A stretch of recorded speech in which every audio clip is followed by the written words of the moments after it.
Bismillahirrahmanirrahim. Assalamualaikum warahmatullahi wabarakatuh.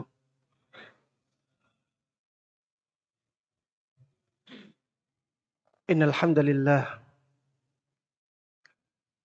nahmaduhu wa nasta'inuhu wa nastaghfiruh. Segala puji bagi Allah Subhanahu wa taala atas nikmat-nikmatnya yang terus Allah berikan kepada kita semuanya. Kita memujinya, kita meminta pertolongan kepadanya, dan kita juga meminta ampun kepada Allah Subhanahu wa taala. Wa na'udzu billahi min syururi anfusina wa min sayyiati a'malina. Kita meminta pertolongan, kita meminta perlindungan kepada Allah Subhanahu wa taala dari keburukan-keburukan diri kita dan juga dari keburukan-keburukan perbuatan kita. May yahdihillahu fala mudhillalah wa may yudlil fala hadiyalah. Barang siapa yang Allah kehendaki mendapatkan hidayah, maka tidak ada seorang pun yang mampu menyesatkannya. Sebaliknya, barang siapa yang Allah kehendaki tersesat, maka tidak ada seorang pun yang mampu memberikan hidayah kepadanya. Hidayah benar-benar dari Allah Subhanahu wa taala, bukan dari diri kita. Lihatlah di sana ada orang-orang yang benar-benar dekat dengan sumber hidayah, tapi Allah tidak memberikannya hidayah sehingga dia pun tersesat. Seperti misalnya istrinya Nabi Lut, istrinya Nabi, sangat dekat dengan sumber hidayah, tapi tidak mendapatkan hidayah. Di sana ada anaknya Nabi Nuh, sangat dekat dengan sumber hidayah.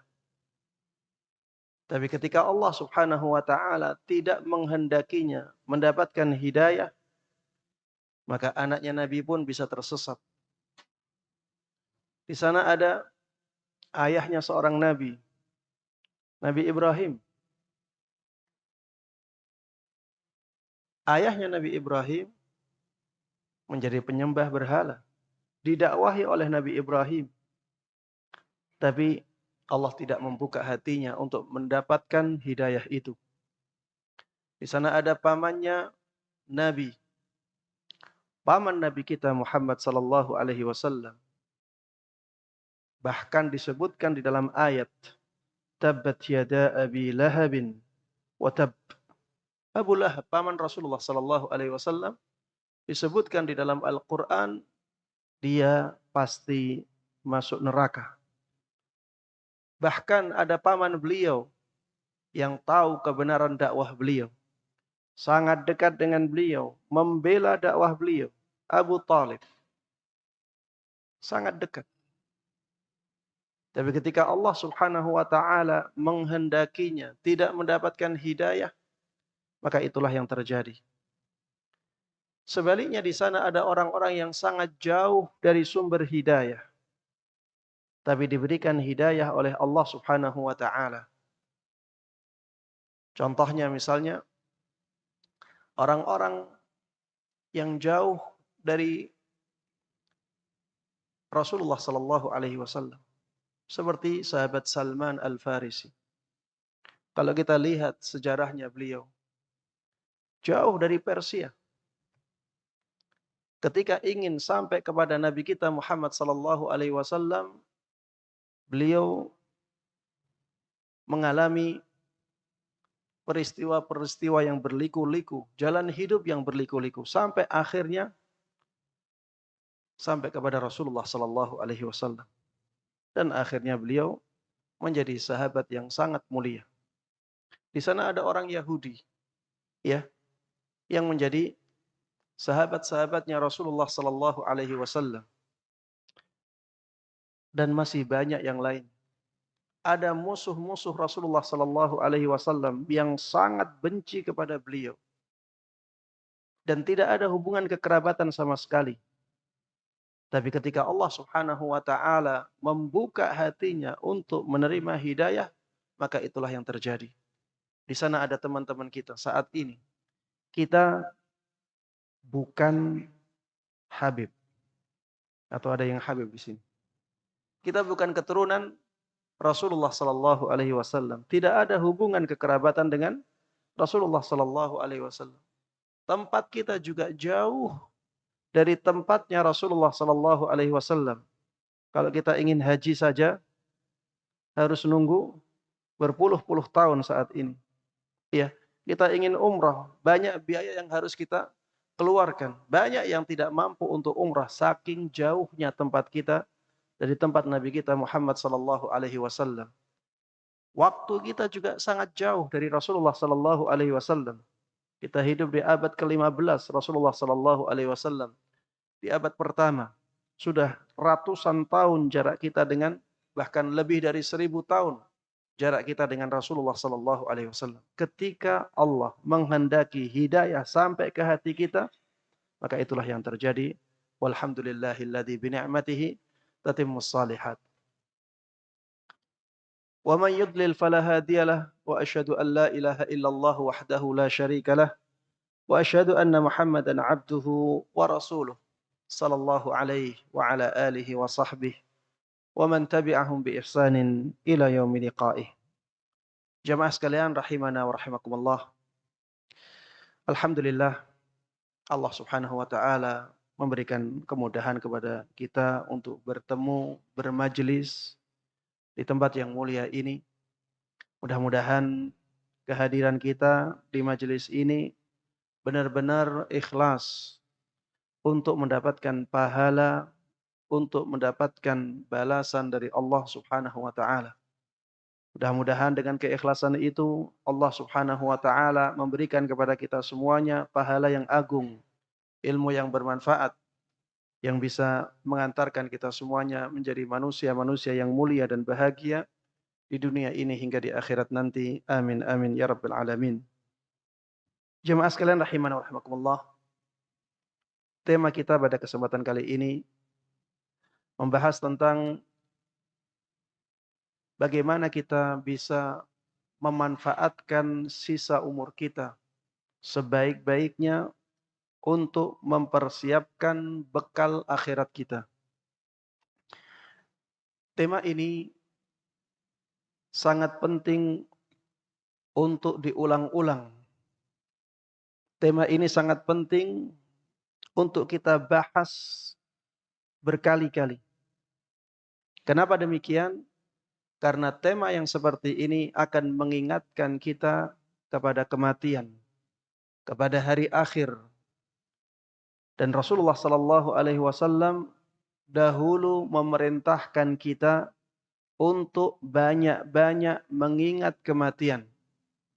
Beliau dalam sebuah sabdanya mengatakan, "Aktsiru min dzikri hadzimil ladzat."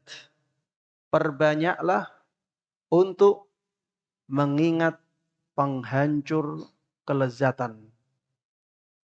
Yang beliau maksud dengan penghancur kelezatan adalah kematian. Jamaah sekalian rahimana wa rahimakumullah, di zaman kita ini banyak orang yang terlena dengan dunia. Banyak orang yang saking sibuknya dengan dunia, dia tidak ingat lagi akan kematian. Dia tidak ingat lagi akan akhirat. Walaupun dia yakin bahwa nantinya dia akan mati. Tapi waktunya benar-benar disibukkan oleh dunia. Akhirat hanya sebagai sampingan saja. Maka kita perlu mengingatkan diri kita sendiri dan juga saudara-saudara kita agar mereka ingat kematiannya. Bahwa kematian itu tidak izin ketika datang. Kematian tidak menunggu seseorang sakit dahulu. Orang sehat pun ada yang mati. Kematian tidak menunggu tua dahulu. Ada orang yang masih kecil, ada yang masih muda, sudah mati. Kematian tidak menunggu kita mulia. Tidak menunggu kita sadar. Ada orang-orang yang inginnya mengundur-ngundur taubatnya. Sebelum dia bertaubat, meninggal. Jemaah sekalian rahimana wa rahimakumullah, kematian tidak menunggu kita kaya. Ada orang-orang yang beranggapan, saya ingin kerja, mengumpulkan uang, nanti sudah setelah hartanya banyak, baru dia ingin bertaubat. Jemaah sekalian rahimana wa rahimakumullah, ada orang-orang yang berpikiran demikian ketika dia mengejar dunia, tiba-tiba di depannya ada kematian. Maka jemaah sekalian rahimana wa rahimakumullah, ingatlah akhirat kita. Di dunia ini jemaah sekalian rahimana wa rahimakumullah, kita punya kewajiban yang inti. Kewajiban kita yang inti di dunia ini adalah mengumpulkan bekal akhirat. Sayangnya kewajiban inti ini banyak dilupakan oleh manusia. Padahal Allah Subhanahu wa taala sudah berkali-kali mengingatkan mereka. Di dalam Al-Qur'an Allah Subhanahu wa taala mengatakan, "Wa ma khalaqtul jinna wal insa illa liya'budun." Aku tidaklah ciptakan jin dan manusia kecuali agar mereka beribadah. Kecuali agar mereka beribadah kepadaku.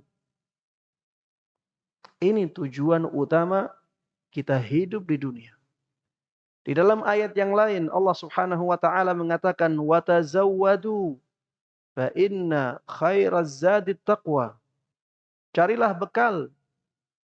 Sesungguhnya bekal yang paling baik adalah ketakwaan.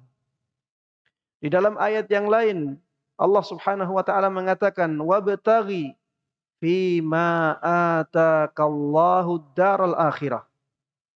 Carilah kemuliaan negeri akhirat dari nikmat yang Allah berikan kepadamu. Carilah kemuliaan negeri akhirat. Allah sudah lama memerintahkan hal ini. Hanya saja seringkali dari kita melalaikan perintah-perintah seperti ini. Jadi Allah kasih nikmat ini, semua nikmat yang ada di kita. Tujuan Allah Subhanahu wa taala adalah agar dengan nikmat ini kita bisa mencari kemuliaan akhirat. Bukan untuk dunia. Di dalam ayat yang lain Allah Subhanahu wa taala mengatakan, "Ya ayyuhalladzina amanu ittaqullah wal tanzur nafsum ma qaddamat lighad." Wahai orang-orang yang beriman, bertakwalah kalian kepada Allah Subhanahu wa taala dan lihatlah diri masing-masing apa yang sudah dia persiapkan untuk hari esoknya, apa yang sudah dia persiapkan untuk akhiratnya. Lihatlah diri masing-masing apa yang sudah dia persiapkan untuk akhiratnya. Wattaqullah innallaha khabirum bima ta'malun. Bertakwalah kalian kepada Allah Subhanahu wa taala, sesungguhnya Allah Subhanahu wa taala Maha mengetahui apapun yang kalian lakukan. Jamaah sekalian rahimana wa rahimakumullah. Di dunia ini hanya sebentar. Di dunia hanya sebentar. Dan kita punya tugas utama, yaitu mengumpulkan bekal akhirat. Maka jangan sampai dalam waktu yang sebentar ini kita malah meninggalkan tugas utama kita. Jemaah sekalian rahimana wa rahimakumullah. Jangan sampai kita menjadi orang-orang yang menyesal ketika penyesalan itu sudah tidak ada manfaatnya. Di dalam Al-Quran juga disebutkan kabar-kabar tentang orang-orang yang menyesal, tapi penyesalan sudah tidak bermanfaat sama sekali untuk dia. Seperti misalnya ayat yang ada di surat Al-Mu'minun. Allah Subhanahu wa taala berfirman, "Hatta idza jaa ahadahumul mautu qala rabbirji'un." Sampai ketika kematian mendatangi salah seorang dari mereka, dia mengatakan, "Wahai Rabbku, kembalikan aku ke dunia. Kembalikan aku ke dunia." Apa alasannya? Apakah ingin mengumpulkan harta? Apakah ingin mengejar kedudukan? Alasannya bukan itu, jamaah. Alasannya la'alli a'malu salihah. Agar aku bisa melakukan amalan saleh. Satu saja sudah cukup. La'alli a'malu salihah fima taraktu. Agar aku bisa melakukan amalan saleh yang dulu aku tinggalkan. Tapi permintaan ini tidak akan dijawab, tidak akan diperkenankan. Kalla innaha kalimatun huwa qailuha. Itu tidak mungkin diwujudkan. Innaha kalimatun huwa qailuha. Itu hanya omong-omong saja. Kalau dituruti pun, orang ini kembali ke dunia, dia akan terlena lagi. Dia akan terlena lagi. Walau ruddu la'adu limanuhu an. Wa innahum lakadzibun. Allah katakan dalam ayat yang lain, kalau mereka dikembalikan ke dunia, maka mereka akan kembali melakukan perbuatan-perbuatan buruk seperti sebelumnya. Wa innahum lakadzibun. Dan sungguh mereka adalah orang-orang yang pendusta. Ya, kita jangan sampai menjadi orang-orang yang seperti itu. Menyesal dan akhirnya penyesalan tidak bermanfaat sama sekali. Kalau sudah mati jamaah sekalian rahimana rahimakumullah, apa yang bisa kita lakukan? Coba bayangkan saat ini kita mati. Saat ini kita mati. Dan kita tidak bisa menambah satu amalan pun. Sedangkan di depan kita banyak sekali dosa-dosa yang belum kita taubati. Kita belum menebus dosa-dosa tersebut. Amalan kita masih sedikit. Ini keadaan yang sangat mengerikan jemaah. Kalau antum ingin membayangkan, ya, bayangkan ketika kita dimasukkan ke suatu tempat yang sangat gelap, kita sendirian. Dan di situ ada banyak bahaya yang mengancam kita. Coba bayangkan. Dan di tempat itu kita harus melakukan perjalanan yang sangat jauh untuk tujuan akhir kita. Sedangkan kita bekalnya sedikit. Ini sesuatu yang sangat mengerikan. Kalau kita ingat seperti ini jamaah sekalian rahimana wa rahimakumullah, insya Allah kita akan punya semangat untuk melakukan ketaatan-ketaatan kepada Allah Subhanahu wa taala yang nanti akhirnya juga untuk kebaikan diri kita sendiri. Di zaman kita ini jamaah sekalian rahimana wa rahimakumullah, keburukan sangat merajalela. Kita akui itu dan kita juga lemah menghadapi keburukan-keburukan itu. Mengingkari kemungkaran di zaman ini tidak sebebas di zaman dahulu. Padahal kemungkaran-kemungkaran sangat merajalela. Ya kita hanya bisa bertakwa semampu kita. Kalau ada kesempatan kita ingkari dan tidak membahayakan kita, kita ingkari. Tapi seringkali kita tidak bisa terus terang dalam mengingkari kemungkaran-kemungkaran di zaman kita ini. Di sisi lain, keburukan-keburukan terus berkembang dan bertambah.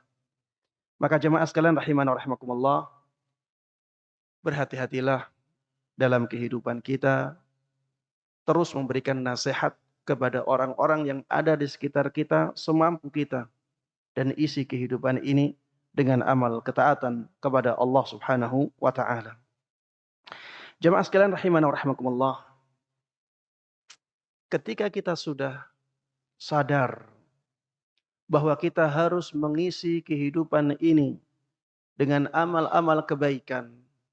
Amal kebaikan apa yang harus kita lakukan, yang harus kita dahulukan? Seringkali seseorang bingung untuk memilih amal kebaikan apa yang harus dia lakukan. Jemaah sekalian rahimana wa rahimakumullah, kalau kita bingung amal kebaikan apa yang harus kita pilih, maka di antara yang bisa kita lakukan, yang pertama, fokuslah kepada amalan yang Allah mudahkan untuk kita. Fokus untuk melakukan amalan kebaikan yang Allah mudahkan untuk kita. Jemaah sekalian rahimana wa rahimakumullah, amalan itu seperti rizki. Allah memberikan rizki yang berbeda-beda kepada orang yang berbeda-beda. Ada orang yang sumber rizkinya adalah jualan pulsa. Orang yang seperti ini, kalau diminta untuk membuka toko, misalnya membuka warung makan, dia akan kesulitan. Karena memang rezekinya dia di sana. Sebaliknya juga demikian, ada orang yang sumber rezekinya adalah warung makan. Orang yang seperti ini suruh jualan pulsa juga akan kesulitan. Ada orang yang sumber rezekinya sebagai developer. Orang yang seperti ini disuruh mencari pekerjaan yang lain kesulitan. Dan seterusnya. Amalan ketaatan juga demikian. Ada orang-orang yang dimudahkan untuk menuntut ilmu agama. Maka fokuslah untuk itu. Ada orang-orang yang dimudahkan untuk bersedekah. Allah limpahkan harta dia. Atau Allah jadikan dia mudah untuk bersedekah walaupun hartanya tidak banyak. Bersedekah sesuai dengan kemampuan dia. Dia kalau bersedekah mudah, ringan, tidak berat. Maka fokuslah untuk melakukan sedekah. Maksudnya fokus di sini bersemangatlah. Itu yang Allah mudahkan untuk kita. Ada orang yang mudahnya adalah berpuasa. Dia kalau berpuasa kuat. Tapi kalau disuruh membaca Al-Quran, dia berat. Maka orang yang seperti ini, semangatlah untuk berpuasa. Cari puasa-puasa yang disunahkan. Misalnya puasa Senin Kemis, ya, puasa 3 hari setiap bulan, atau puasa Ayyamul Bid. Nanti ada puasa Daud, ya, dan puasa-puasa sunnah yang lainnya. Cari puasa-puasa yang disunnahkan. Atau ada puasa sunnah mutlak. Kepingin puasa saja. Ya, Rasulullah SAW dahulu sering puasa sunnah mutlak. Seperti misalnya ketika Sya'ban, Rasulullah SAW banyak berpuasa di bulan Sya'ban. Tidak seperti di bulan-bulan yang lainnya. Disebutkan di dalam hadis kadang-kadang Rasulullah Sallallahu Alaihi Wasallam puasa terus sampai orang-orang mengatakan Rasulullah tidak berbuka. Sebaliknya juga demikian, kadang-kadang Rasulullah Sallallahu Alaihi Wasallam berbuka terus tidak puasa sampai orang-orang mengatakan Rasulullah tidak pernah puasa. Ya intinya di sana ada puasa-puasa sunnah yang bisa dilakukan oleh orang yang memang Allah mudahkan untuk berpuasa. Ada orang yang Allah mudahkan dia untuk sholat. Kalau sholat dia semangat, maka banyaklah, semangatlah untuk menjalankan sholat. Jamaah sekalian rahimana rahimakumullah, lihat diri masing-masing. Apa yang Allah mudahkan untuk dia dalam melakukan kebaikan, maka lakukan kebaikan dengan itu.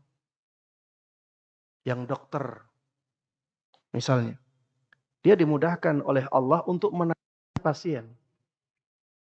Jadi jangan hanya masalah kesehatan yang disampaikan, tapi sampaikan juga masalah nasihat yang berkaitan dengan akhirat. Dan pasien itu seringkali lebih mendengar perkataan dokter daripada perkataan ulama. Iya, dia ketika itu sedang membuka hatinya selebar-lebarnya untuk perkataan yang disampaikan oleh dokter. Maka gunakan itu, ya. Gunakan waktu itu untuk memberikan nasihat kepada pasien. Jamaah sekalian rahimana rahimakumullah. Yang kedua, yang bisa kita lakukan ketika kita bingung dalam menentukan amalan apa yang harusnya kita lakukan, coba kita cari amalan-amalan yang Allah istimewakan. Kita cari amalan-amalan yang Allah istimewakan. Kemudian kita pilih amalan yang istimewa yang Allah mudahkan untuk kita. Seperti misalnya, ya, amalan iman. Amalan iman ini adalah amalan yang sangat istimewa. Dikatakan di dalam banyak hadis bahwa amalan iman ini amalan yang paling mulia. Disebutkan di dalam hadis yang diriwayatkan oleh sahabat Abu Hurairah radhiyallahu taala anhu, beliau mengatakan, "Su'ila Rasulullah sallallahu alaihi wasallam ayyul a'mali afdal." Rasulullah sallallahu alaihi wasallam pernah ditanya, amalan apakah yang paling afdal? Maka jawab Rasulullah sallallahu alaihi wasallam, al-imanu billah. Amalan yang paling afdal adalah iman kepada Allah Subhanahu wa taala. Kemudian orang tersebut bertanya lagi, "Tsumma madza?" Setelah itu apa? Maka Rasulullah sallallahu alaihi wasallam menjawab, "Al-jihadu fi sabilillah." Berperang di jalan Allah Subhanahu wa taala. Orang itu bertanya lagi, "Tsumma madza?" Setelah itu amalan apa? Maka Rasulullah sallallahu alaihi wasallam menjawab, "Hajjun mabrur." Yaitu haji yang mabrur. Yang saya ingin sampaikan di sini dan saya ingin tekankan di sini adalah amalan iman kepada Allah Subhanahu wa taala dan kepada hal-hal gaib yang lainnya. Rukun iman ini yang harus kita kuatkan. Pelajari rukun iman dengan baik dan praktekkan dalam kehidupan kita. Rukun iman, iman kepada Allah. Ini mencakup banyak masalah, di antaranya tentang tauhid. Tauhid uluhiyah, tauhid rububiyah, tauhid asma wa sifat. Ini masuk dalam pembahasan keimanan kepada Allah Subhanahu wa taala. Kemudian kitab-kitab Allah Subhanahu wa taala.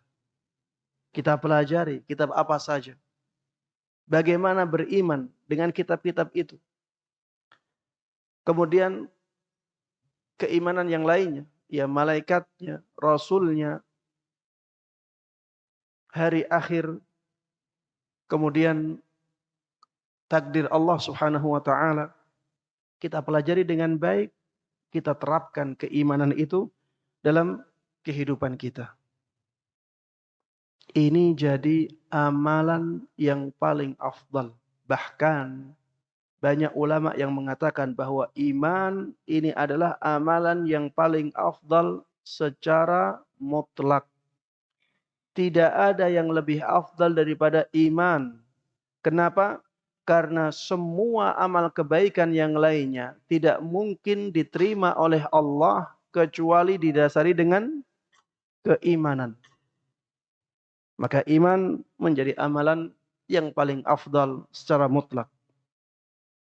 Contohnya lagi amalan yang sangat mulia adalah mentauhidkan Allah Subhanahu wa taala, dan ini sebenarnya masuk dalam keimanan. Mentauhidkan Allah. Ini sangat luar biasa. Semua rasul tidaklah diutus kecuali untuk menegakkan tauhid ini.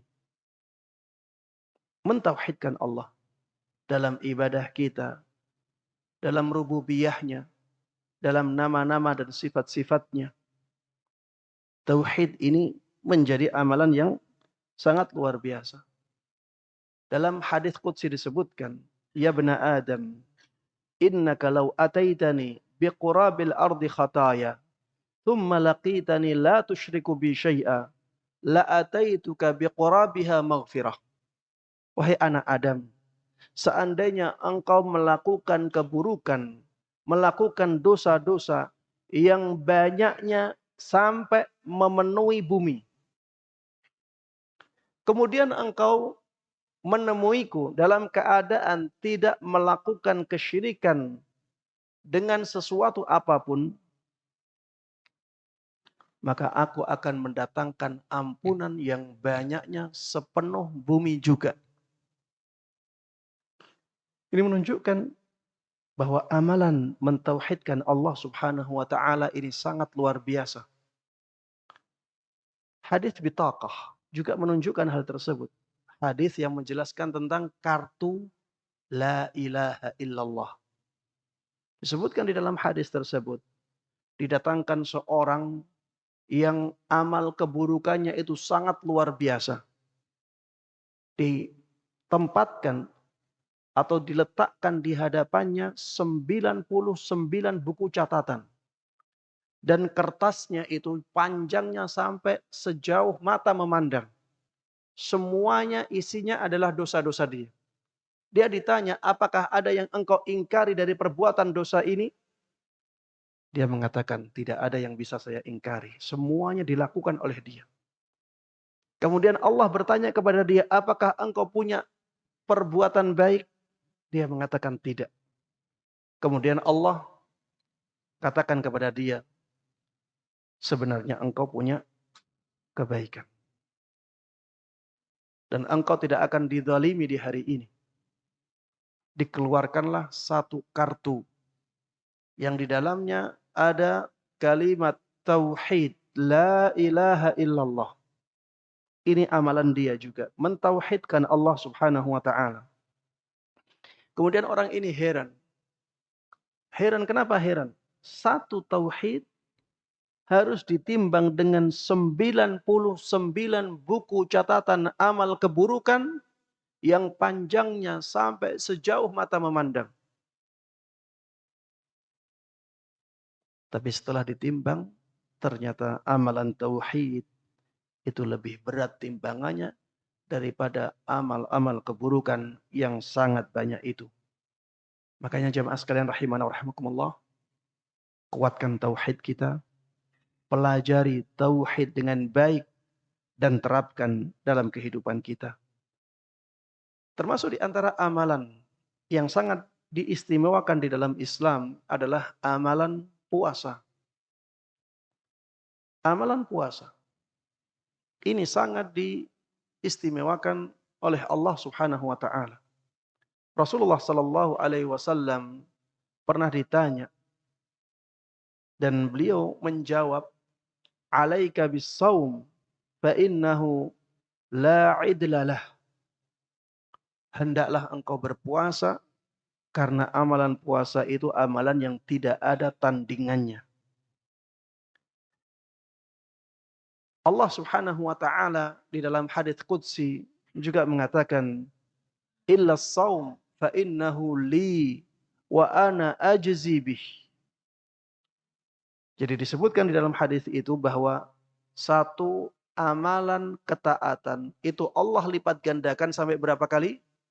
10 kali lipat. Bahkan ada yang Allah lipat gandakan sampai 700 kali lipat. Kemudian Allah kecualikan puasa. Kecuali puasa. Karena puasa itu untukku dan aku yang akan memberikan pahala untuknya. Aku yang akan memberikan pahala untuknya. Ini menunjukkan bahwa pahala puasa itu bisa dilipat gandakan pahalanya oleh Allah lebih dari 700 kali lipat. Dan ini sungguh merupakan amalan yang sangat diistimewakan oleh Allah Subhanahu wa taala. Kemudian sabar dalam menghadapi musibah. Ya. Sabar dalam menjalankan ketaatan. Sabar dalam meninggalkan kemaksiatan. Sabar ini jamaah sekalian rahimana wa rahmakumullah juga amalan yang sangat diistimewakan oleh Allah Subhanahu wa taala. Di dalam sebuah ayat Allah Subhanahu wa taala mengatakan, "Innama yuwaffas sabiruna ajrahum bighairi hisab."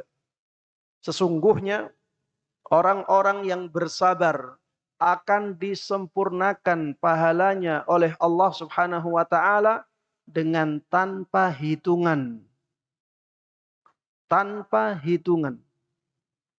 Innama yuwaffas sabiruna ajrahum bighairi hisab. Kata-kata tanpa hitungan menunjukkan betapa besarnya dan banyaknya pahala kesabaran. Hampir sama dengan hal ini juga pahala memaafkan kesalahan orang lain. Memaafkan kesalahan orang lain ini seringkali diabaikan oleh orang-orang. Padahal di dalam Al-Quran Allah Subhanahu wa taala berfirman, "Faman 'afa wa aslaha fa ajruhu 'ala Allah." Barang siapa yang memaafkan dan memperbaiki hubungan, maka pahalanya tergantung Allah. Pahalanya kembali kepada Allah Subhanahu wa taala. Allah yang menentukan pahalanya. Tidak ditentukan pahalanya di sini. Kata para ulama, ini menunjukkan betapa besarnya pahala memaafkan kesalahan orang lain. Makanya kalau ada orang ya bersalah kepada kita, semangatlah untuk memaafkan. Ini ladang pahala. Ya, jangan malah kita pelihara sakit yang ada di hati. Kalau kita tidak maafkan, yang terjadi adalah sakit di hati kita semakin berat. Kita akan semakin merasakan sakit itu. Beda kalau sudah kita maafkan. Kita ikhlaskan karena Allah Subhanahu wa taala. Kita maafkan karena Allah Subhanahu wa taala. Kita dapat pahala yang besar ya dan hati kita segera sembuh kembali. Jemaah sekalian rahimana wa rahimakumullah, di antara amalan yang sangat luar biasa juga yang penting untuk kita gunakan dalam mengisi kehidupan ini adalah amalan menuntut ilmu. Ya seperti yang ya kita sekarang berada di dalamnya. Amalan menuntut ilmu seperti ini sangat luar biasa kebaikannya. Pahalanya juga sangat besar. Sampai-sampai Imam Ahmad rahimahullahu taala mengatakan, "Al-ilmu la ya'diluhu syai' idza sahhat niyyatuh." Ilmu itu tidak ada yang menandinginya apabila niat seseorang benar. Apabila tujuan dia dalam menuntut ilmu itu tujuan yang benar, tujuan yang lurus, maka ilmu yang dia dapatkan tidak ada tandingan kebaikannya. Ya, kebaikan ilmu yang dia dapatkan tidak ada tandingannya. Niat yang lurus itu yang bagaimana, Ustaz? Niat yang lurus ketika menuntut ilmu agama adalah dengan mengharapkan pahala dari Allah. Kemudian di antara niat yang lurus dalam menuntut ilmu agama adalah menghilangkan kejahilan dari dirinya. Dan juga menyebarkan ilmu itu kepada orang lain, menerapkan ilmu itu pada diri dia, memperjuangkan agama Islam dengan ilmu itu atau dengan menuntut ilmu itu. Ini di antara niat-niat yang baik dalam menuntut ilmu agama. Kalau niat kita sudah baik dalam menuntut ilmu agama, maka berbahagialah dengan besarnya pahala yang Allah berikan kepada kita. Mempelajari Al-Quran. Ini juga termasuk di antara amalan yang sangat luar biasa pahalanya. Di dalam hadisnya Rasulullah sallallahu alaihi wasallam menyebutkan, khairukum man ta'allama al-Qur'ana wa 'allamah. Orang yang paling baik dari kalian adalah orang yang mengajarkan Al-Qur'an, man ta'allama al-Qur'an, orang yang belajar Al-Qur'an wa 'allamah, dan mengajarkannya kepada orang lain. Dengan belajar Al-Quran. Ya alhamdulillah sekarang banyak majelis-majelis tahsin. Ramaikan majelis-majelis itu. Karena dengan mempelajari Al-Quran, maka kita menjadi orang yang paling baik. Alhamdulillah juga sekarang majelis-majelis tafsir sudah mulai menjamur. Dan itu termasuk dalam keumuman hadis ini. Belajar Al-Quran. Jadi belajar Al-Quran itu bisa berupa belajar membacanya. Bisa berupa belajar mempelajari isi kandungannya. Baik jamaah sekalian rahimana wa rahimakumullah.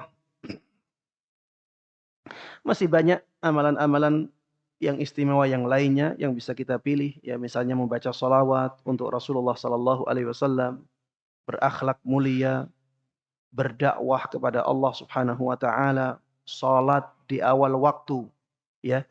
Bagi para ibu-ibu ya yang di rumah, karena memang jamaah perempuan lebih afdalnya salat di rumah, ya.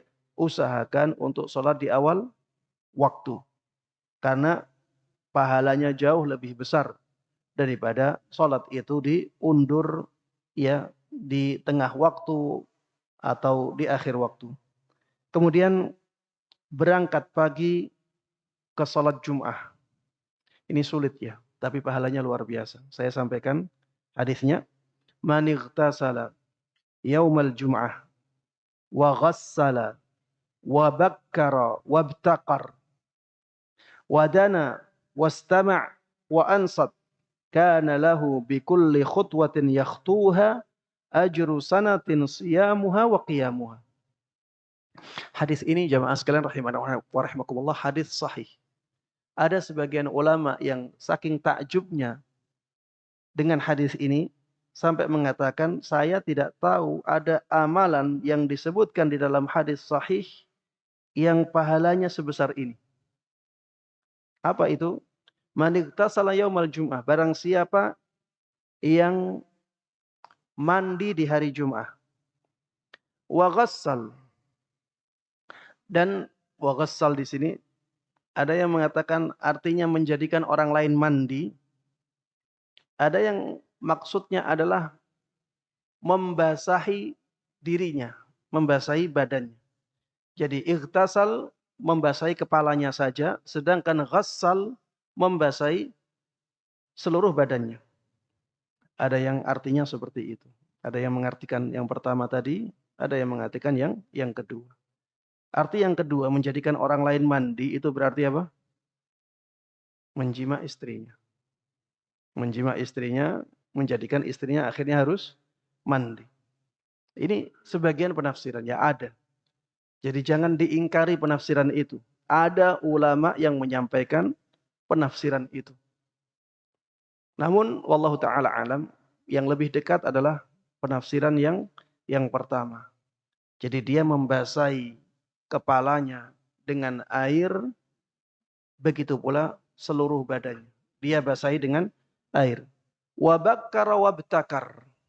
Kemudian dia pergi ke masjid di waktu yang awal. Dia dia ke masjidnya di waktu yang pertama. Ya, bukan ketika sudah mepet waktu sholat duhur atau waktu sholat Jum'ah. Enggak, dia pergi di pagi-pagi. Wadana wastama', dia mendekat ke imam dan dia mendengarkan, bukan mendekat ke imam kemudian tidur. Tapi dia mendekat dan mendengarkan apa yang disampaikan oleh imam. Kalau seseorang melakukan amalan ini, maka setiap langkahnya ke masjid dihitung seperti pahala orang yang berpuasa dan sholat malam setahun penuh. Setiap langkahnya. Berapa langkah dia ke masjid? Disebutkan di sini. Kana lahu bikulli khutwatin yakhtuha ajru sanatin siyamuha wa qiyamuha. Setiap langkahnya dia mendapatkan pahala berpuasa dan sholat malam setahun penuh. Dan ini sesuatu yang sangat luar biasa. Ya. Tapi ini khusus untuk jamaah laki-laki.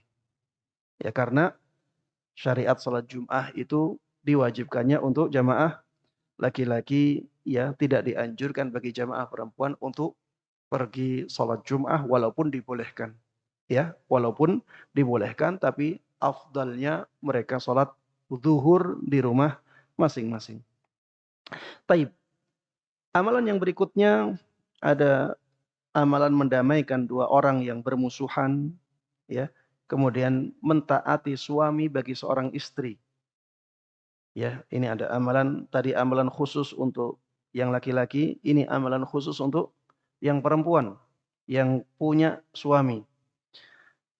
Rasulullah sallallahu alaihi wasallam dahulu pernah menyabdakan, "Idza shallatil mar'atu khamsaha wa shamat syahraha wa hassanat farjaha wa ata'at ba'laha dakhalat min ayyi abwabil jannati sya'at." Apabila seorang wanita telah melakukan salat 5 waktu, dia berpuasa di bulan Ramadan, dia menjaga kemaluannya, menjaga kehormatannya, dan dia taat kepada suaminya, maka dia akan memasuki surga dari pintu manapun dia kehendaki. Tinggal milih dia. Mau ikut masuk ke pintu Rayyan, bisa. Pintu Rayyan, pintunya siapa? Ahli puasa. Dia mau masuk pintunya orang yang ahli sholat, bisa. Ada pintu sholat. Dia mau masuk ke pintunya orang yang ahli sedekah, bisa. Ada pintu sedekah. Pintu manapun yang dia kehendaki, dia dibolehkan untuk memasukinya. Dan ini menunjukkan keutamaan yang luar biasa bagi seorang istri yang mentaati suaminya setelah dia benar-benar menjalankan kewajibannya kepada Allah Subhanahu wa taala. Jadi salatnya dia jaga, puasanya dia jaga, kemudian kemaluannya dia jaga, dan dia mentaati suaminya. Baik. Kemudian juga di antara amalan yang sangat besar pahalanya, dan mungkin kita di zaman ini masuk dalam hadis ini, bersabar dalam menerapkan agama. Di zaman kita ini jamaah sekalian rahimana wa rahimakumullah, untuk menerapkan agama kita butuh kesabaran. Untuk menerapkan agama yang lurus, yang sesuai dengan apa yang dibawa oleh Nabi kita Muhammad sallallahu alaihi wasallam, kita butuh kesabaran yang luar biasa.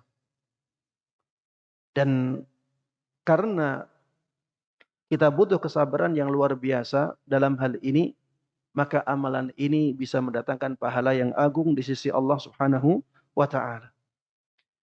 Hadis Nabi Muhammad sallallahu alaihi wasallam menunjukkan hal ini.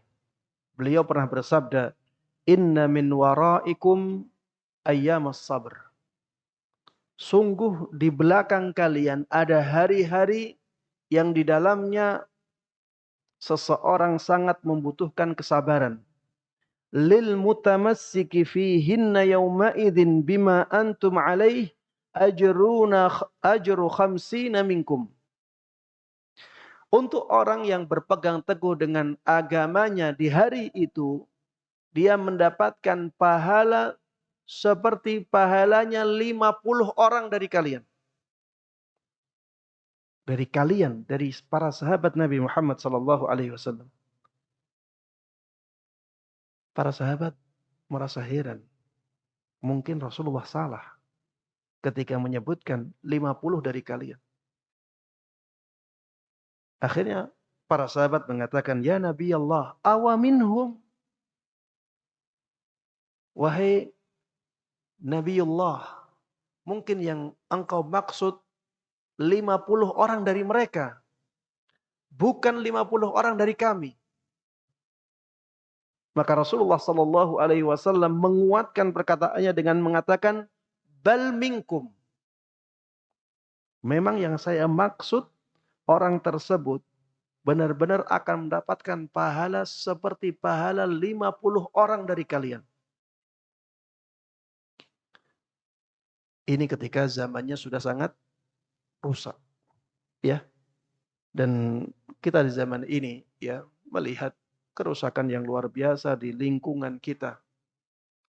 Maka ini menuntut kita untuk bersabar ya, dan ingatlah bahwa dengan sabar tersebut kita akan mendapatkan pahala yang sangat agung dari Allah Subhanahu wa taala.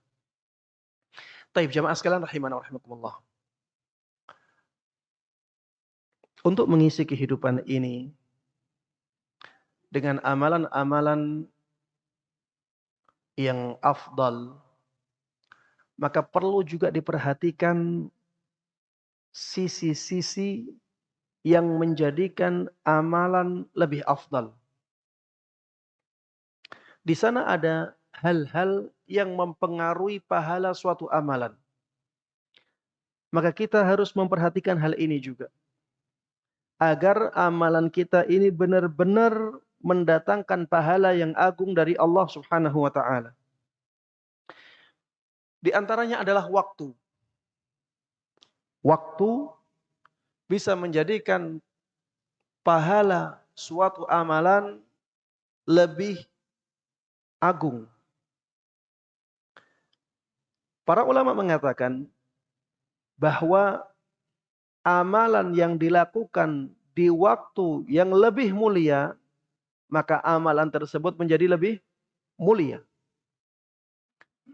Makanya jemaah sekalian rahimana wa rahimakumullah, banyak ulama yang menganjurkan kepada kita untuk benar-benar giat dalam beramal di bulan Ramadan.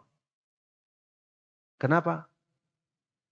Karena bulan Ramadan adalah bulan yang paling mulia.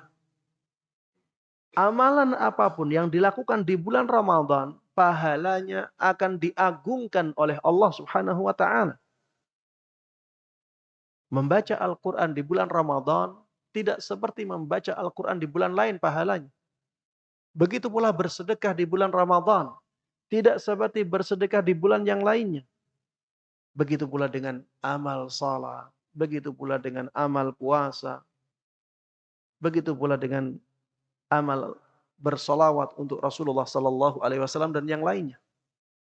Karena bulan Ramadan adalah bulan yang paling mulia, maka amalan di sana menjadi lebih mulia daripada bulan-bulan yang lain. Malam yang paling mulia malam apa? Malam Lailatul Qadar. Malam Lailatul Qadar. Amalan yang dilakukan di malam itu jauh lebih mulia daripada amalan yang dilakukan di malam yang lain. Makanya Rasulullah Sallallahu Alaihi Wasallam untuk mengejar malam ini sampai tidak tidur malam. Tidak tidur malam. Dalam 10 malam terakhir beliau tidak tidur malam. Beliau benar-benar memanfaatkan malam-malam itu untuk mengejar malam Lailatul Qadar. Ya. Begitu pula dengan waktu yang lainnya. Ya, seperti misalnya 10 hari pertama bulan Dzulhijjah. di negeri kita ini, bahkan di negeri-negeri yang lainnya, ya, 10 hari pertama bulan Dzulhijjah ini banyak diabaikan. Seringkali ya orang-orang menganggap biasa saja. Padahal jemaah sekalian rahimana rahimakumullah, Rasulullah sallallahu alaihi wasallam dahulu pernah bersabda, "Ma min ayyamin al-amalu fihinna ahabbu ilallahi min hadhil ayyam." Tidak ada hari-hari yang amalan di dalamnya lebih dicintai oleh Allah. Di dalam riwayat lain dikatakan lebih mulia di sisi Allah Subhanahu wa taala melebihi hari-hari ini. Dan yang beliau maksud adalah 10 hari pertama bulan Dzulhijjah. Tidak ada amalan yang lebih dicintai oleh Allah Subhanahu wa taala melebihi amalan yang dilakukan di 10 hari pertama bulan Dzulhijjah. Bahkan ada seorang sahabat bertanya, walaupun amalan itu berupa jihad fisabilillah. Kalau misalnya ada orang berjihad di bulan Syawal, maka amalan sholat sunnah di 10 hari pertama bulan Dzulhijjah lebih afdal daripada jihadnya orang itu. Rasulullah katakan, walaupun amalan itu berupa jihad fisabilillah, kecuali kalau orang itu ketika jihad dia meninggal di peperangan. Dia bawa hartanya, dia bawa nyawanya, setelah itu dia meninggal di sana. Mati syahid. Dia baru amalannya lebih dicintai oleh Allah Subhanahu wa taala melebihi amalan yang dilakukan di 10 hari pertama bulan Dzulhijjah. Ya. Maka ya bersemangatlah untuk melakukan amalan-amalan di hari-hari yang sangat dimuliakan oleh Allah tersebut. Kemudian 4 bulan suci. Kita punya bulan suci yang jumlahnya 4. 4 bulan suci ini, bulan yang dimuliakan oleh Allah Subhanahu wa taala. Kita tidak boleh melakukan peperangan di bulan itu. Dan Allah sebutkan di dalam ayat, "Fala tadhlimu fihinna anfusakum." Jangan sampai kalian melakukan kezaliman di dalam bulan-bulan itu. 4 bulan suci apa? Bulan Rajab. Kita sekarang berada di dalamnya. Ya, jemaah sekalian, kita berada di bulan suci. Bulan suci Rajab. Amalan yang dilakukan di bulan ini, pahalanya diagungkan oleh Allah Subhanahu wa taala karena kemuliaan bulannya. Kemudian yang kedua, dari bulan suci, bulan apa? Bulan Muharram. Ya, kita mundur ya. Muharram, sebelum Muharram apa? Dzulhijjah. Sebelum Dzulhijjah, Dzulqa'dah. Inilah 4 bulan ya yang merupakan bulan suci. Ini yang dikatakan sebagai bulan suci. Ya, adapun bulan Ramadan maka sebenarnya tidak tepat ya untuk dikatakan sebagai bulan suci. Bulan suci Ramadan. Itu sebenarnya penamaan itu kurang tepat. Sebaiknya dinamakan dengan sifat yang disebutkan oleh Rasulullah sallallahu alaihi wasallam dalam sebuah sabdanya, syahrun mubarak, bulan keberkahan. Ya, kita sebaiknya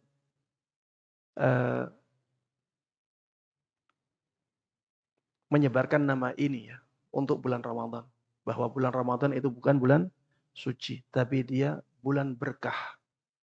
Dia bulan berkah. Karena bulan suci hanya ada 4 tadi. Yaitu bulan Rajab, bulan Dzulqa'dah, Dzulhijjah, dan Muharram. Ya. Adapun bulan suci Ramadan, ya, penamaan itu kurang tepat. Sebaiknya diganti dengan bulan keberkahan. Wallahu a'lam. Taib. Termasuk di antara waktu yang mulia adalah sepertiga malam terakhir. Disebutkan di dalam hadis bahwa Allah Subhanahu wa taala turun ke langit dunia di setiap sepertiga malam terakhir. Ya, Allah turun ke dunia di setiap sepertiga malam terakhir. Maka ini menunjukkan bahwa waktu itu waktu yang sangat dimuliakan oleh Allah Subhanahu wa taala. Maka perbanyak melakukan ibadah di waktu itu, terutama salat, dan perbanyak berdoa terutama ketika sujud. Ya. Jadi kalau kita berdoa ketika sujud di salat malam, ini kita benar-benar dekat dengan Allah Subhanahu wa taala. Yang pertama, ketika kita sujud, kita mendekat kepada Allah. Karena Rasulullah sallallahu alaihi wasallam mengatakan, "Aqrabu ma yakunul 'abdu min rabbih wa huwa sajid, fa'akthiru atau fajtahidu fihi min ad-du'a." Keadaan seorang hamba yang paling dekat dengan Rabb-nya adalah ketika dia sujud.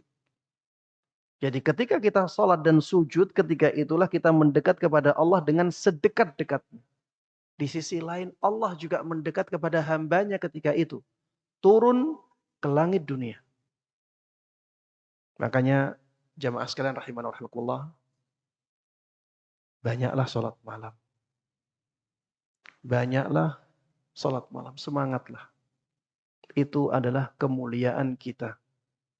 Kalau kita ingin tahu kemuliaan kita di sisi Allah Subhanahu wa taala, maka lihat diri kita di salat malam kita. Apakah Allah berikan kesempatan kepada kita untuk salat malam ataukah tidak? Kalau ternyata Allah mudahkan kita untuk salat malam, itu salah satu bukti bahwa Allah memang memuliakan kita. Ya, dikatakan oleh Rasulullah sallallahu alaihi wasallam bahwa kemuliaan seorang mukmin itu di salat malamnya. Kemuliaan seorang mukmin itu di salat malamnya. Dan jamaah sekalian rahimana rahimakumullah, kalau kita benar-benar memperhatikan salat malam kita, maka kita akan mudah dalam menjalani kehidupan ini. Semua masalah kita jamaah. Kalau kita terus meminta solusi kepada Allah Subhanahu wa taala di salat malam kita, maka masalah-masalah itu akan sangat mudah kita hadapi. Akan sangat mudah kita hadapi. Coba bayangkan kesulitan yang dihadapi oleh Rasulullah sallallahu alaihi wasallam. Kesulitan yang sangat luar biasa. Ditentang oleh semua masyarakat ketika itu. Mayoritas masyarakat menentang. Dan bukan hanya masyarakat bawah. Masyarakat yang atas pun kebanyakan atau bahkan semuanya menentang beliau. Tapi Allah Subhanahu wa taala mudahkan beliau untuk terus berjuang ya dalam berdakwah kepada Allah Subhanahu wa taala. Karena memang beliau sangat dekat dengan Allah Subhanahu wa taala dan beliau tidak pernah meninggalkan salat malamnya. Bahkan salat malam itu wajib bagi Nabi kita Muhammad sallallahu alaihi wasallam. Qumil laila illa qalila. Salatlah engkau di malam hari kecuali dalam waktu yang sedikit. Wa minal laili fatahajjad bihi nafilatan lak.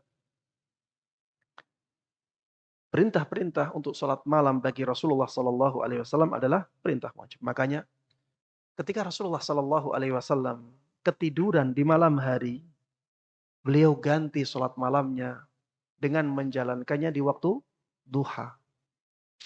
Dan beliau salat malamnya itu 11 rakaat.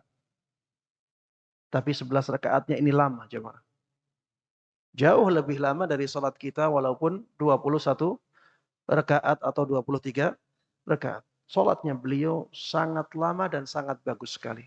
Ya intinya kedekatan kita dengan Allah Subhanahu wa taala itu akan menghilangkan atau memudahkan permasalahan-permasalahan yang kita hadapi saat di dunia ini. Ya antum semuanya. Kalau menghadapi masalah yang besar, maka mintalah solusinya kepada Allah dengan sujud di sepertiga malam terakhir. Ya, sujud di sepertiga malam terakhir ini sangat-sangat besar sekali manfaatnya untuk kita semuanya. Baik. Yang berikutnya jamaah sekalian rahimana rahimakumullah, yang bisa mempengaruhi kemuliaan suatu amalan adalah tempat. Kalau tadi waktu, yang sekarang tempat. Semakin mulia suatu tempat, maka semakin mulia amalan yang dilakukan di dalamnya.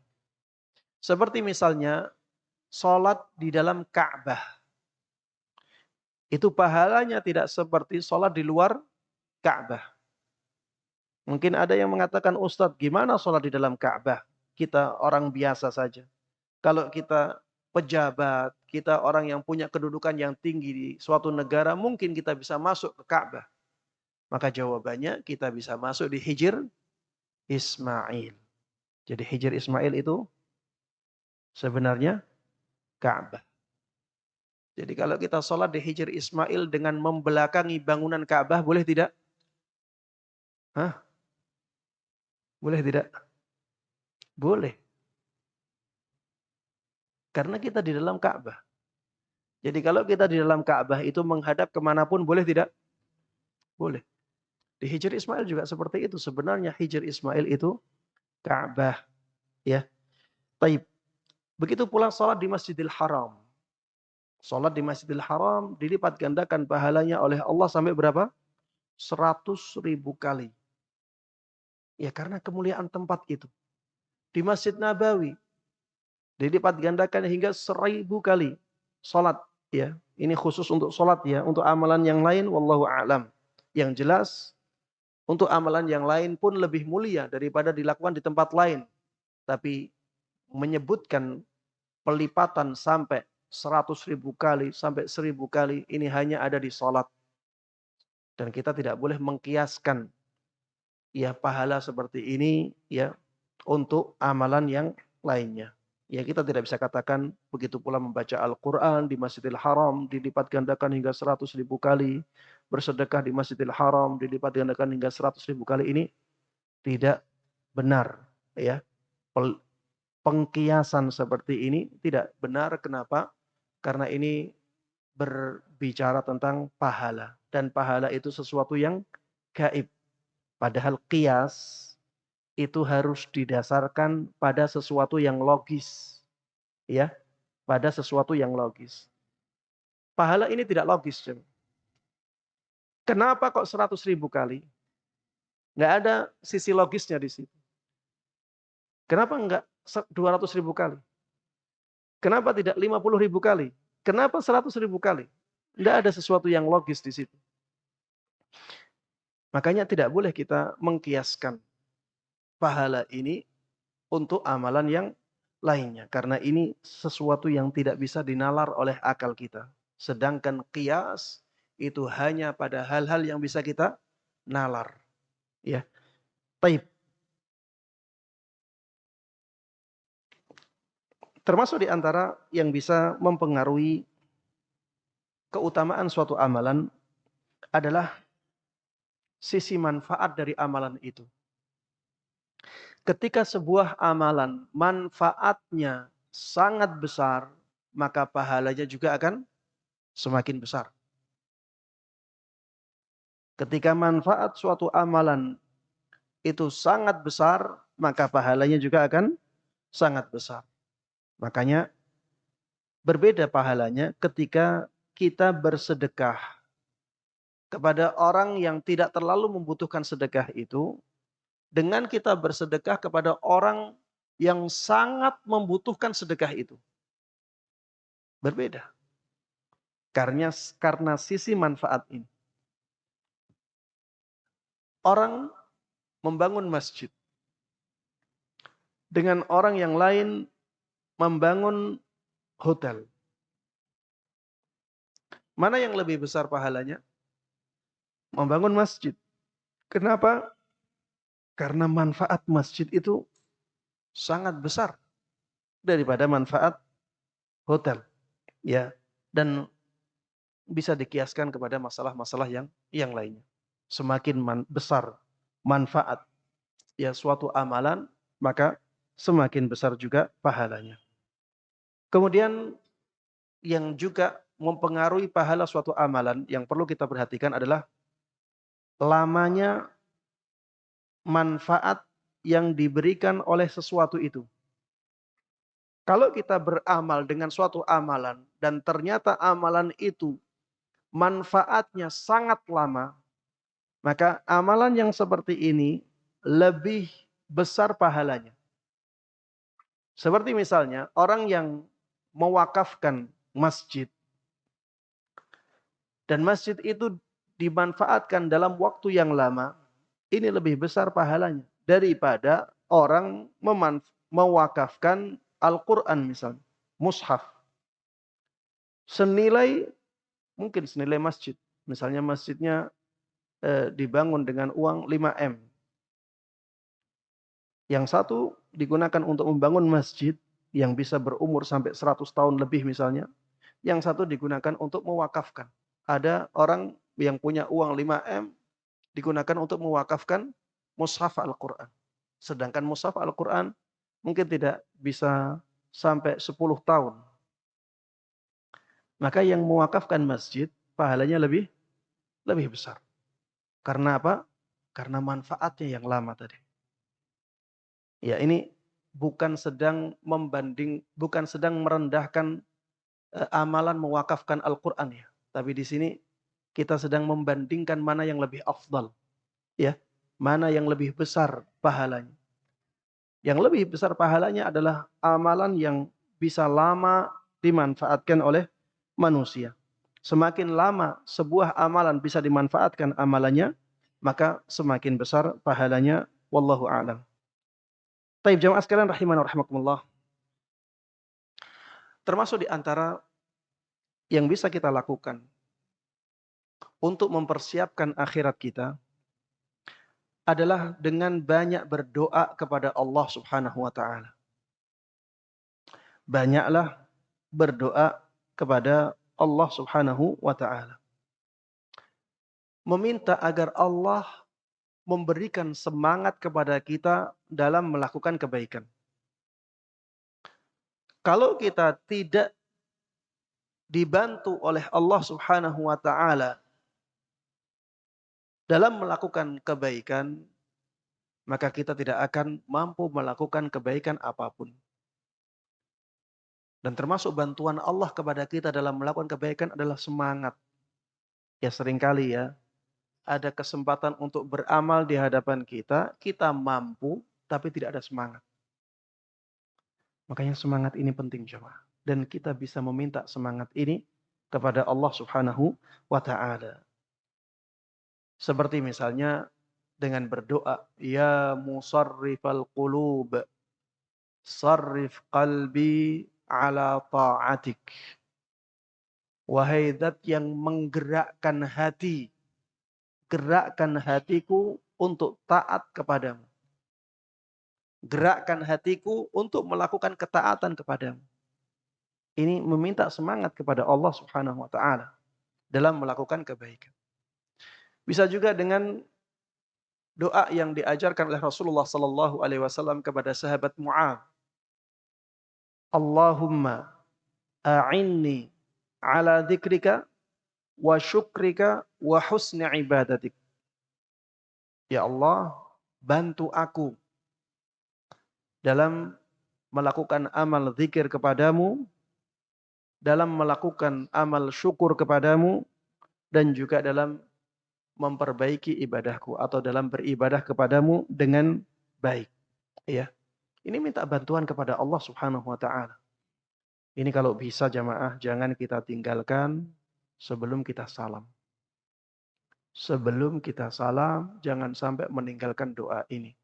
Allahumma a'inni ala dzikrika wa syukrika wa husni ibadatik. Ya Allah, bantu aku dalam berzikir kepadamu, dalam bersyukur kepadamu, dan dalam beribadah kepadamu dengan baik.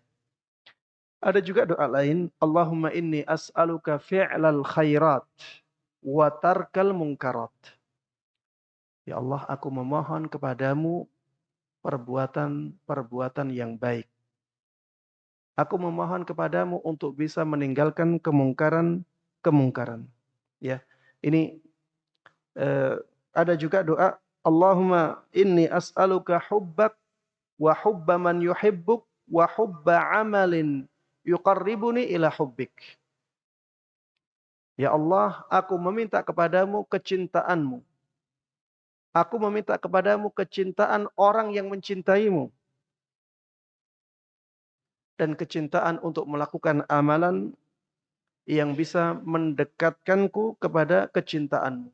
Ya, intinya kita meminta kepada Allah Subhanahu wa taala agar Allah memberikan bantuan kepada kita untuk melakukan amal-amal kebaikan.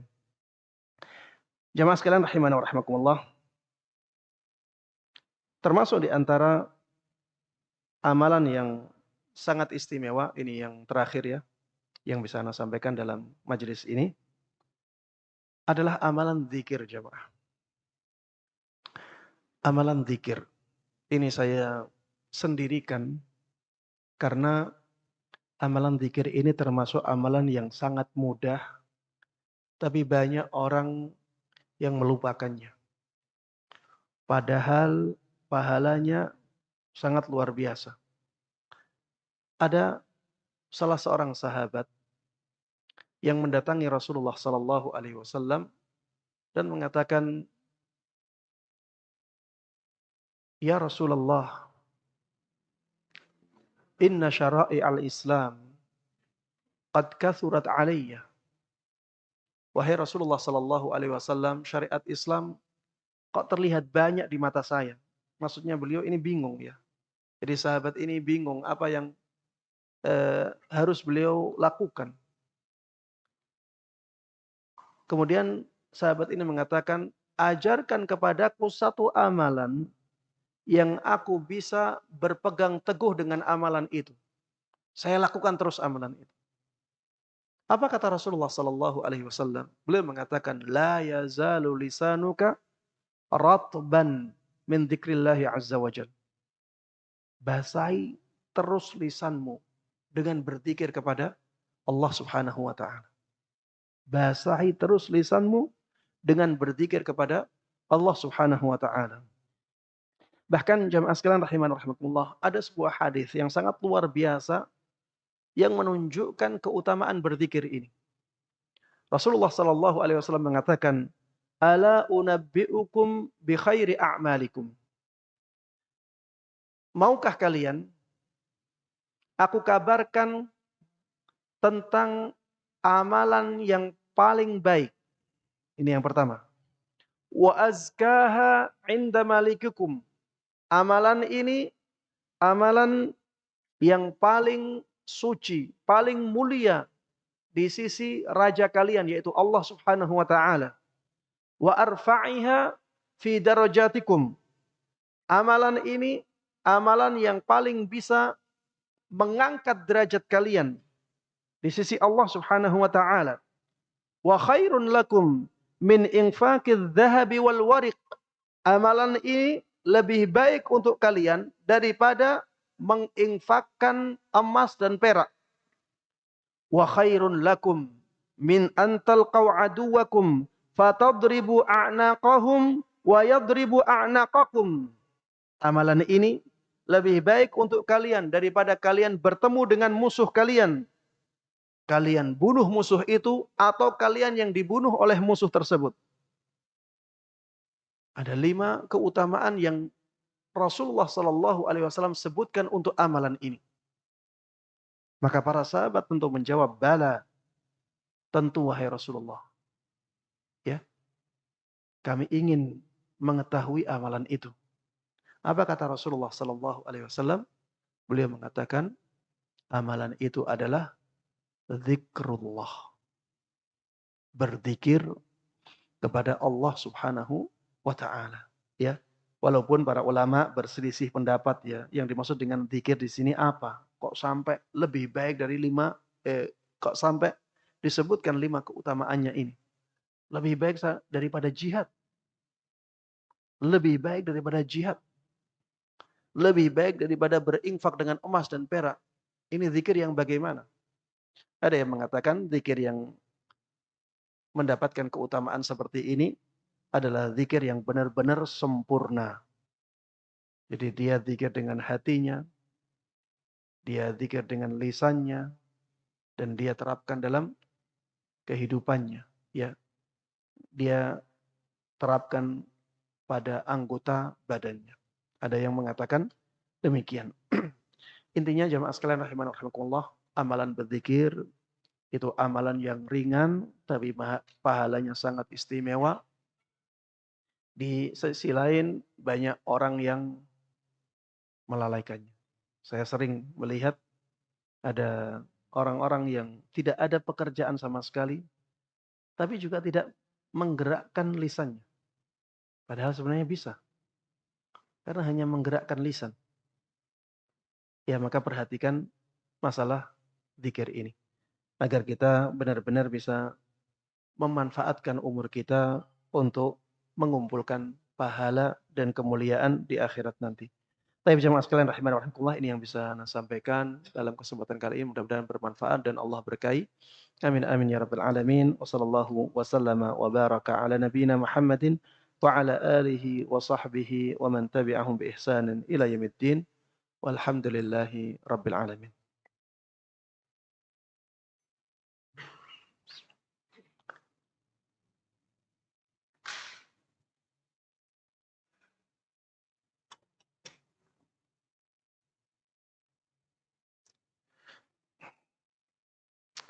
Masya Allah, ini pertanyaannya jadi buku ini.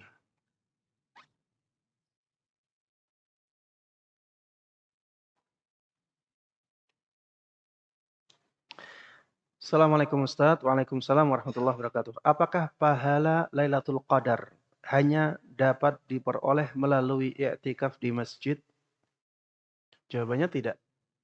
Ya, jawabannya tidak demikian. Jadi malam Lailatul Qadar itu satu malam. Ya, jadi keutamaan malam itu bisa didapatkan oleh semua orang yang melakukan ibadah di malam tersebut. Tapi satu-satunya ibadah, ya, Anda tidak tahu ada ibadah lain yang seperti i'tikaf. Satu-satunya ibadah yang bisa menjadikan kita mengisi malam itu penuh dengan ibadah hanyalah i'tikaf. Tidak ada yang lain. Kalau kita inginnya mendapatkan pahala malam Lailatul Qadar penuh dari detik pertama sampai detik terakhir, hanya i'tikaf yang bisa. Karena i'tikaf itu amal ibadah. I'tikafnya saja amal ibadah. Kalau misalnya kita i'tikaf dari mulai sebelum maghrib dan kita keluar setelah subuh, kita benar-benar terisi penuh malam itu dengan ibadah. Benar-benar terisi penuh. Walaupun kita ngantuk. Walaupun kita ngantuk. Ketika ngantuk itu kita masih itikaf tidak? Masih itikaf. Beda dengan membaca Al-Quran misalnya. Kita hanya bisa memanfaatkan sebagiannya. Tapi walaupun kita hanya bisa memanfaatkan sebagiannya, sebagian itu sebagian malam Lailatul Qadar tetap mulia. Yang berada di rumah bisa juga.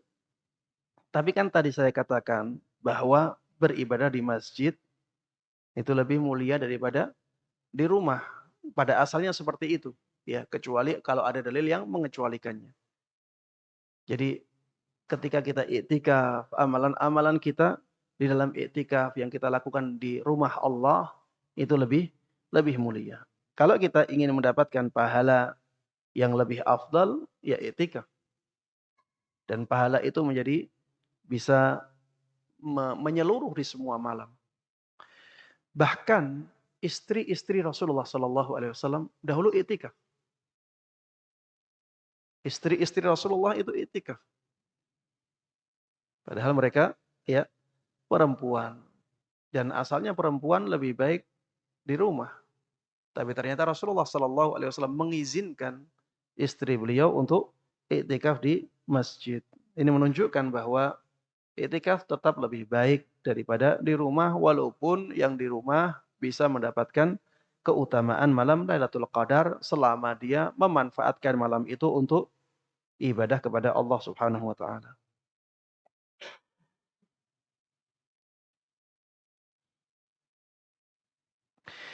Assalamualaikum Ustaz, apakah ciri-ciri amalan kita diridhai oleh Allah? Atau apakah ciri-ciri Allah meridai kita? Ciri-ciri amalan kita diridai oleh Allah Subhanahu wa taala ketika amalan tersebut menarik amalan kebaikan yang lainnya. Ya, ini ciri bahwa amalan kita diterima oleh Allah. Ketika kita melakukan amalan dan amalan tersebut menarik amalan kebaikan yang lainnya. Jadi amalan itu menjadikan kita mudah melakukan amalan kebaikan yang lainnya. Itu ciri-ciri kita, ciri-ciri amalan kita diridhai oleh Allah Subhanahu wa taala. Makanya para ulama mengatakan bahwa di antara ciri amalan haji diterima itu ketika keadaan seseorang setelah melakukan ibadah haji lebih baik daripada keadaan dia sebelum melakukan ibadah haji. Kalau keadaan dia setelah melakukan ibadah haji itu lebih baik, itu pertanda bahwa dia dimudahkan oleh Allah untuk melakukan kebaikan-kebaikan. Berarti ibadah hajinya menarik amalan-amalan kebaikan yang lainnya. Adapun apakah ciri-ciri Allah meridai kita? Di antaranya adalah dengan dengan dengan keadaan kita mudah melakukan kebaikan. Ketika kita Allah mudahkan untuk melakukan kebaikan, itu suatu tanda bahwa Allah meridai kita.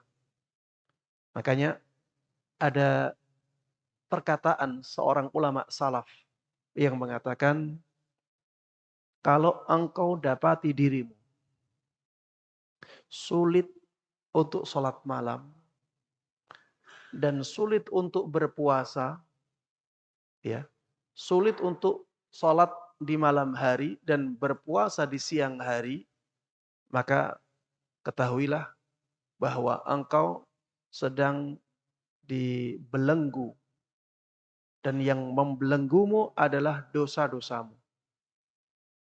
Ketahuilah bahwa engkau telah dibelenggu oleh dosa-dosamu. Jadi jamaah sekalian rahimana rahimakumullah, ketika kita dijauhkan oleh Allah Subhanahu wa taala dari amal-amal kebaikan, ya sadarlah bahwa kita memang sedang jauh dari Allah Subhanahu wa taala. Perbanyak istighfar ketika itu, perbanyak taubat ketika itu, paksa diri kita untuk melakukan amal-amal kebaikan sehingga Allah nantinya akan memudahkan kita untuk melakukan kebaikan. Dan itu tanda bahwa kita dimuliakan oleh Allah Subhanahu wa taala. Assalamualaikum Ustaz. Waalaikumsalam warahmatullahi wabarakatuh. Bolehkah wanita yang sedang haid mendatangi kajian di masjid juga membaca Al-Qur'an? Taib. Saya mulai dari membaca Al-Qur'an ya. Membaca Al-Qur'an bagi wanita yang haid diperselisihkan oleh para ulama. Ada yang mengatakan tidak boleh. Walaupun tanpa menyentuh mushaf. Ada yang mengatakan boleh tapi dengan syarat tidak menyentuh mushaf. Pendapat yang kedua, pendapat yang lebih kuat. Ya. Pendapat yang kedua, pendapat yang lebih kuat. Dan makna tidak menyentuh mushaf adalah tidak menyentuhnya secara langsung. Kalau menyentuhnya dengan penghalang, maka tidak ada masalah. Ya. Kenapa pendapat ini lebih kuat? Karena tidak ada dalil yang kuat yang melarangnya. Tidak ada dalil yang kuat yang melarang seorang wanita yang haid untuk membaca Al-Quran tanpa menyentuh mushaf. Adapun menyentuh mushaf, maka kita diwajibkan untuk berwudu dalam pendapat yang paling kuat.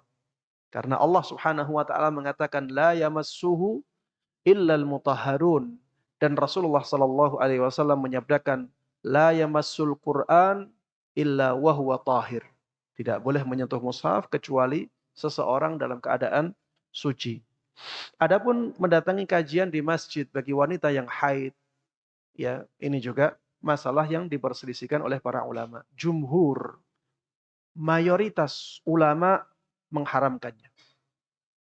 Mayoritas ulama mengharamkannya. Ada hadis, ya, yang secara sanad kurang kuat, ya, bahwa aku tidak menghalalkan, Rasulullah mengatakan, aku tidak menghalalkan masjid untuk wanita yang haid. Hadisnya kurang kuat, namun mayoritas ulama ya mengharamkannya. Jadi 4 mazhab, pendapat mu'tamad dalam 4 mazhab mengharamkan. Dari mulai mazhab Hanafi, mazhab Maliki, mazhab Syafi'i, mazhab Hambali. Pendapat mu'tamad dalam 4 mazhab ini mengatakan bahwa wanita yang haid tidak boleh masuk ke masjid. Ada sebagian ulama yang membolehkannya. Ya seperti Al-Muzani, muridnya Imam Syafi'i, murid seniornya. Beliau yang menyebarkan ilmu Imam Syafi'i, Al-Muzani. Beliau membolehkan. Termasuk di antara yang membolehkan ya ulama-ulama dalam mazhab Zahiri. Ya, mereka membolehkan. Mereka mengatakan tidak ada dalil yang sahih yang menunjukkan haramnya seorang wanita yang haid untuk masuk masjid. Hadis yang tadi saya katakan secara sanadnya lemah. Secara sanadnya lemah. Dan mereka berdalil dengan hadis yang menunjukkan bahwa Rasulullah sallallahu alaihi wasallam dahulu membolehkan budak wanita untuk tinggal di masjid. Budak wanita untuk tinggal di masjid dan budak ini tidak punya tempat tinggal kecuali di masjid itu. Dan Rasulullah sallallahu alaihi wasallam tidak memberikan penjelasan kepada budak ini agar ketika haid keluar masjid. Padahal kemungkinan haidnya besar. Ini menunjukkan bahwa wanita yang haid boleh masuk masjid. Namun ya untuk lebih hati-hati, lebih baik kita keluar dari perbedaan pendapat para ulama ini. Karena yang satu pendapatnya 4 mazhab. Ya, 4 mazhab yang mu'tamad, ya, mereka mengharamkan. Lebih baik kita hindari masalah masuk masjid untuk wanita yang haid. Kecuali terpaksa. Kalau keadaannya terpaksa, misalnya di rumah tidak ada orang dan dia takut, ya, takut dengan keselamatan dia kalau di rumah sendirian, akhirnya dia harus ke masjid, ya, itu keterpaksaan. Keadaan-keadaan yang memaksa seperti ini, ya bisa dikecualikan. Tapi kalau keadaannya baik-baik saja, sebaiknya tidak ke masjid. Bagaimana Ustadz ini ingin nuntut ilmu, ya, kita katakan kita bisa eh, misalnya lihat kajian lewat streaming. Kita bisa mendengarkan kajian-kajian dari YouTube, ya, dari rekaman-rekaman yang kita punyai, atau kita ganti dengan amalan ketaatan yang lainnya. Amalan ketaatan kan tidak harus menghadiri majelis ilmu. Ada amalan ketaatan yang lainnya. Misalnya membaca Al-Quran di rumah bisa tanpa menyentuh mushaf secara langsung. Wallahu a'lam. Ini pertanyaannya banyak banget. Ini yang dipilih yang mana ya?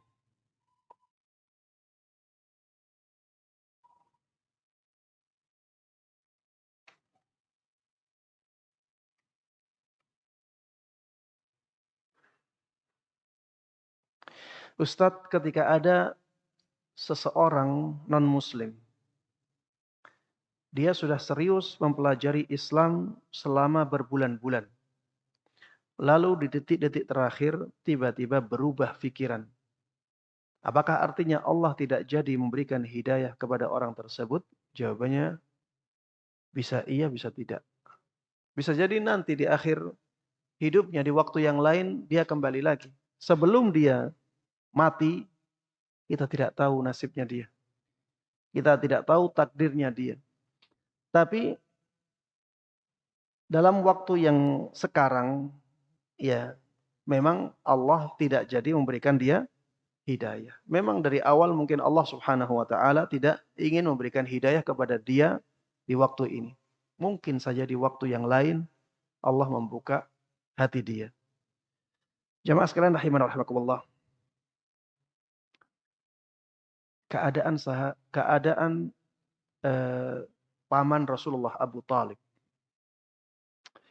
Itu keadaan yang ya sangat luar biasa. Abu Talib itu mengakui kebenaran syariat Nabi. Mengakui kebenaran syariat Nabi. Tahu kalau syariat Nabi itu benar. Dan beliau benar-benar menjadi backingnya Rasulullah Sallallahu Alaihi Wasallam ketika di Makkah. Dan sering bertemu dengan Rasulullah Sallallahu Alaihi Wasallam. Tapi tidak diberikan taufik oleh Allah Subhanahu wa taala untuk mengucapkan kalimat la ilaha illallah saja. Ini menunjukkan bahwa hidayah itu benar-benar di tangan Allah Subhanahu wa taala. Dan hati itu dibolak-balikkan oleh Allah Subhanahu wa taala dengan jari jemari Allah Subhanahu wa taala sebagaimana disebutkan di dalam hadis. Kita jamaah sekalian rahiman rahimakumullah yang sekarang dalam keadaan baik-baik saja, jangan sampai kita terlena.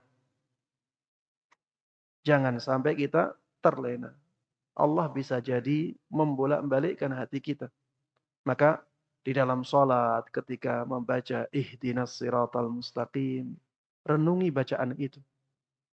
Ya Allah, tunjuki kami jalan yang lurus.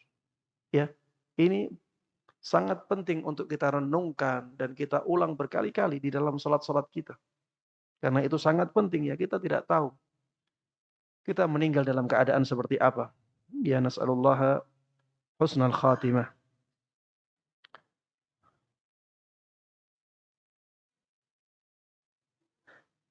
Soal sholat Jum'ah. Amalan terbaik apa untuk seorang perempuan di hari Jum'ah? Jemaah sekalian rahiman rahimakumullah. Tidak ada bedanya antara perempuan dan laki-laki untuk hari Jum'ah kecuali hal-hal yang berhubungan dengan sholat Jum'ah. Ya tidak ada perbedaan kecuali hal-hal yang berhubungan dengan sholat Jum'ah. Ya seperti misalnya membaca surat Al-Kahfi. Tidak ada perbedaan antara laki-laki dan perempuan di sana. Misalnya memanfaatkan hari Jum'ah untuk banyak bersedekah. Ini tidak ada perbedaan antara laki-laki dan perempuan di situ. Memperbanyak sholawat di hari Jum'ah. Ini juga tidak ada perbedaan antara laki-laki dan perempuan di sana. Yang berhubungan dengan hari Jum'ah itulah yang membedakan antara laki-laki dan perempuan. Adapun yang selain itu tidak ada bedanya. Ya, an-nisa'u syaqa'iqur rijal. Ya, innaman nisa'u syaqa'iqur rijal. Kaum perempuan itu saudarinya kaum laki-laki. Maksudnya hukum mereka itu sama. Kalau tidak ada yang membedakan, maka hukumnya sama. Karena sholat Jum'ah ada dalil yang membedakan antara laki-laki dan perempuan, maka kita bedakan. Wallahu a'lam.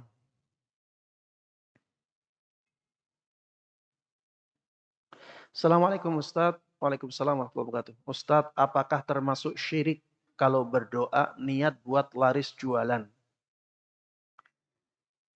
Contoh Bismillah 100 kali. Al-Fatihah 100 kali.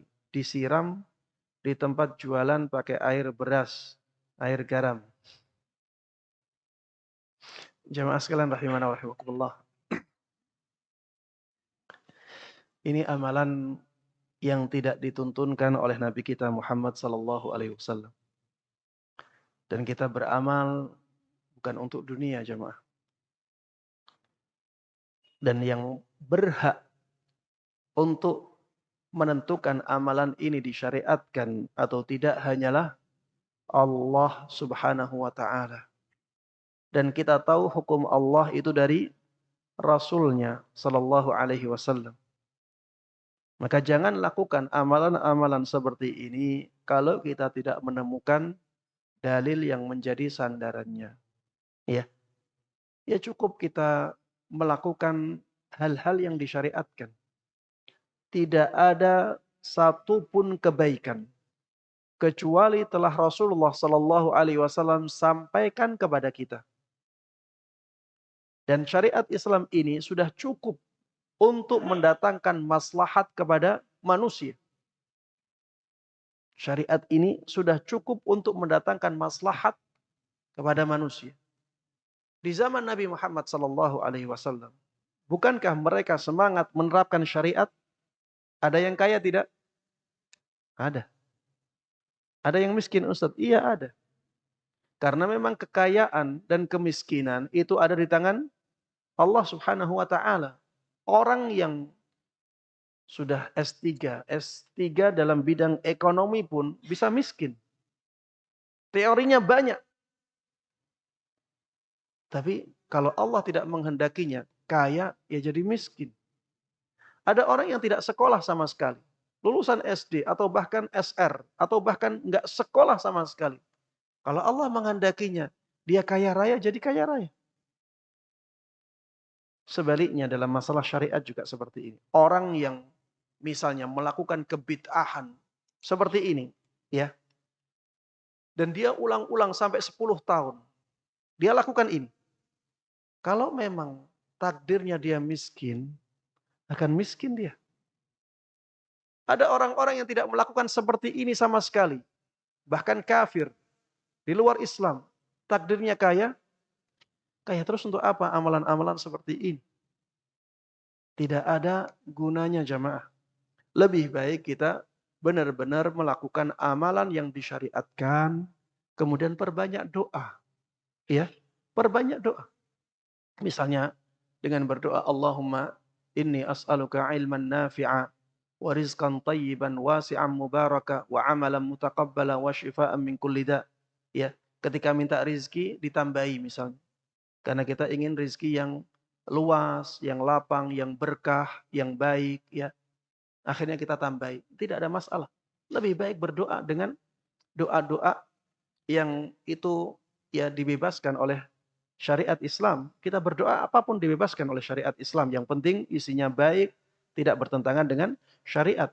Dan meminta kelapangan rizki itu dibolehkan. Hanya saja Rasulullah Sallallahu Alaihi Wasallam itu tidak ingin hidup kaya. Rasulullah doanya itu Allahumma ahyini miskina. Ya Allah, hidupkan aku dalam keadaan miskin. Siapa yang ingin mengikuti sunnah ini? Iya, Rasulullah mintanya agar beliau hidup miskin. Tapi beliau pernah mendoakan salah seorang sahabatnya untuk dilapangkan hartanya. Untuk dibanyakkan keturunannya. Itu menunjukkan bahwa meminta kepada Allah Subhanahu wa taala kelapangan rezeki itu dibolehkan.